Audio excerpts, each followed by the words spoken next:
Quiet Mind, Day 72. Pain feeds on pain. How misery fuels itself and what can break the cycle. Alcohol doesn't just loosen inhibitions, it often flings the door wide open for the pain body to stomp in, fully loaded and ready to cause a scene. For many men, and not a few women, drinking isn't just a way to unwind, it's a backstage pass for the pain body to take center stage. The kind, apologetic person you meet in the morning might be sincere, but they're not the same entity that caused the chaos last night. That was the pain body in full possession, and unless it's recognized and disarmed through presence and awareness, it'll come back, like clockwork.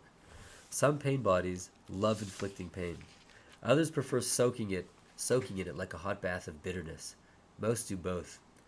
And in intimate relationships, the attraction can sometimes be between pain bodies, not people. It feels like romance, but it's actually a perfect storm of matching emotional wounds.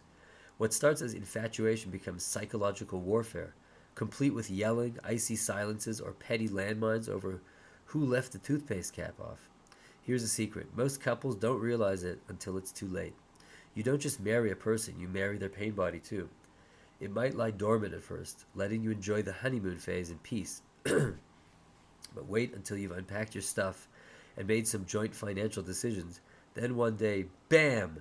A completely different version of your partner appears, channeling rage, withdrawal, or deep resentment. Suddenly you're living with a stranger, and so are they.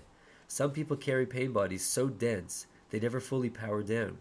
They may smile and chat, but just beneath the surface there's a rumbling storm ready to go off at the next minor inconvenience.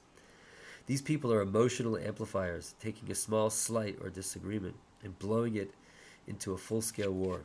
They drag others into their personal theater of misery, desperately trying to feel alive through drama and conflict. Ironically, many of these folks become activists, fighting for noble causes with destructive energy. The cause might be righteous, but their pain body hijacks the mission.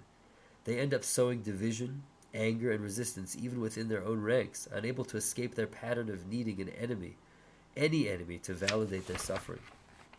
Pain bodies don't just feed on personal drama, they love entertainment too. Think violent movies, rage-inducing headlines, scandalous tabloid gossip.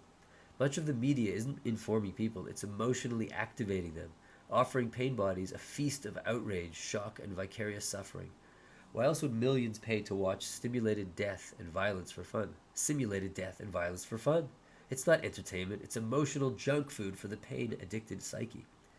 This collective pain body also wears different cultural costumes. Tribes, nations, ethnicities all carry inherited emotional trauma. Women in particular carry a unique and often heavy slice of this suffering.